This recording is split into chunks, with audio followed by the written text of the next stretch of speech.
Anda kembali di Berita Utama, saya Asri Gunawan. Saudara, warga miskin di berbagai daerah mendadak kehilangan akses layanan kesehatan akibat BPJS mereka dinonaktifkan oleh pemerintah. BPJS Kesehatan yang dinonaktifkan adalah penerima bantuan iuran atau PBI untuk warga tidak mampu. Penonaktifan dilakukan tanpa pemberitahuan dan sosialisasi. Warga baru mengetahui BPJS Kesehatan mereka tak aktif ketika datang berobat ke puskesmas, klinik hingga rumah sakit. Karena tak mampu membayar secara mandiri, sebagian pasien pulang dengan perasaan khawatir dan kecewa. Penonaktifan BPJS Kesehatan untuk warga tak mampu berdampak serius, terutama bagi pasien rentan. Salah satunya dialami Ajat, pedagang es keliling asal Lebak, Banten yang menderita gagal ginjal kronis. Sudah 11 tahun, Ajat bergantung pada cuci darah 2 kali seminggu untuk bertahan hidup. Ia menggunakan BPJS Kesehatan bagi warga tak mampu. Namun kabar buruk datang. Status BPJS Ajat tiba-tiba nonaktif. Bahkan ketika dirinya sedang menjalani cuci darah di rumah sakit, meski kini telah kembali aktif, Ajat terpaksa berpindah ke BPJS Mandiri agar tetap bisa menjalani cuci darah sesuai jadwal. Ke dinas sosial, istri ditolak katanya, ini karena desilnya desil 6 gitu katanya. Nggak tahu juga, katanya saya udah tergolong orang menengah ke atas gitu kalau udah desil 6 gitu. Jadi katanya kalau mau aktif lagi harus keadaannya lagi dirawat katanya gitu. Bisa BPJS yang PBI itu bisa seperti biasa lagi gitu. Soalnya kalau saya harus bayar mandiri, kata saya buat sehari-hari aja kadang-kadang susah gitu. Sejumlah pasien penyakit rentan di Manado, Sulawesi Utara juga kaget saudara akibat penonaktifan layanan penerima bantuan iuran atau PBI BPJS Kesehatan. Mereka mendatangi kantor BPJS Kesehatan Kota Manado untuk meminta penjelasan usai tak bisa menebus obat-obatan. Kebijakan berlaku sejak 1 Februari 2026 sehingga mereka terpaksa beralih ke BPJS Mandiri.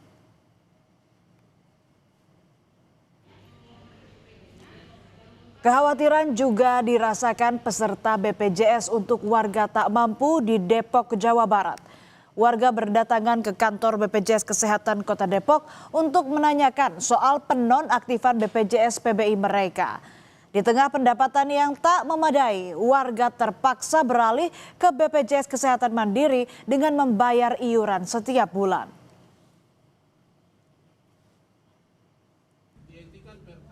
Penonaktifan BPJS Kesehatan untuk warga tak mampu juga memicu protes di Sorong, Papua Barat Daya.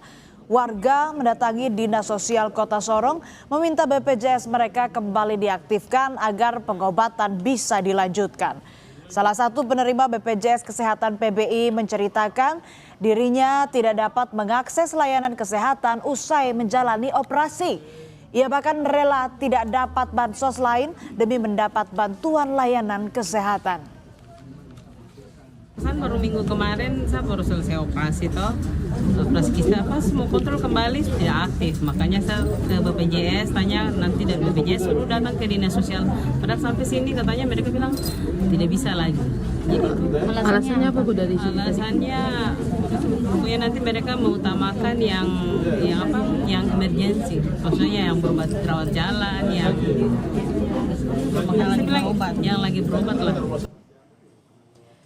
Komunitas Pasien Cuci Darah Indonesia atau KPCDI menerima puluhan laporan pasien gagal ginjal kronik yang kehilangan akses pengobatan akibat status BPJS PBI tiba-tiba nonaktif.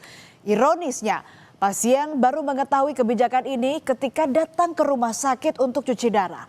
Padahal bagi pasien gagal ginjal kronik, cuci darah adalah tindakan medis penentu hidup dan mati yang tidak bisa ditunda.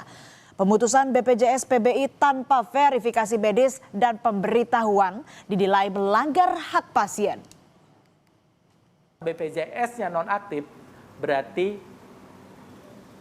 pemerintah melanggar konstitusi. Artinya diskriminasi karena syarat untuk bisa kamu cuci darah harus ada BPJS-nya aktif begitu. Kalau nggak aktif, kamu nggak bisa cuci darah. Lah, yang aktifkan yang nggak aktif dan mengaktifkan itu untuk PBI kan negara. Begitu kira-kira. Berarti negara yang melakukan yang melanggar konstitusi sendiri. Direktur Utama BPJS Kesehatan Ali Gufron Mukti bilang, keputusan menentukan peserta BPJS PBI atau non-PBI berada di tangan Kementerian Sosial. Terkait penonaktifkan layanan PBI, Ali menambahkan, BPJS tetap melayani pasien gawat darurat. Saya koreksi dulu kesalahan persepsi bahwa yang berhak apakah seseorang masih PBI atau non PBI sudah nggak memenuhi syarat itu bukan BPJS ya, bukan BPJS. Jadi ada kementerian yang bertanggung jawab dan melakukan apakah seseorang itu masih menjadi peserta PBI atau bukan, itu yang jelas bukan BPJS. Itu pertama dulu. Nah, berapa jumlahnya itu bisa lebih dari 10 juta ya. Gitu, Pak Lil. Yayasan Lembaga Konsumen Indonesia atau YLKI menilai keputusan pemerintah menonaktifkan BPJS PBI berisiko besar terhadap pasien rentan. YLKI melayangkan somasi kepada Kementerian Sosial atas penonaktifan mendadak jutaan peserta BPJS Kesehatan PBI. YLKI juga melaporkan dugaan maladministrasi publik ke Ombudsman Republik Indonesia. Sementara itu, Saudara, Menteri Sosial Saifullah Yusuf atau Gus Ipul mengungkapkan penonaktifan BPJS Kesehatan untuk warga miskin terjadi karena pemutahiran data. Saifullah mengakui banyak persoalan salah sasaran dalam program ini. Buktinya, kata Mensos, 54 juta penduduk miskin belum menerima PBI sehingga perlu dilakukan perombakan.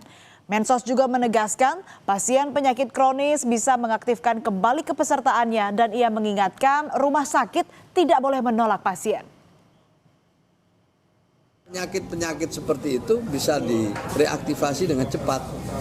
Ditangani dulu, nanti administrasinya menyusul.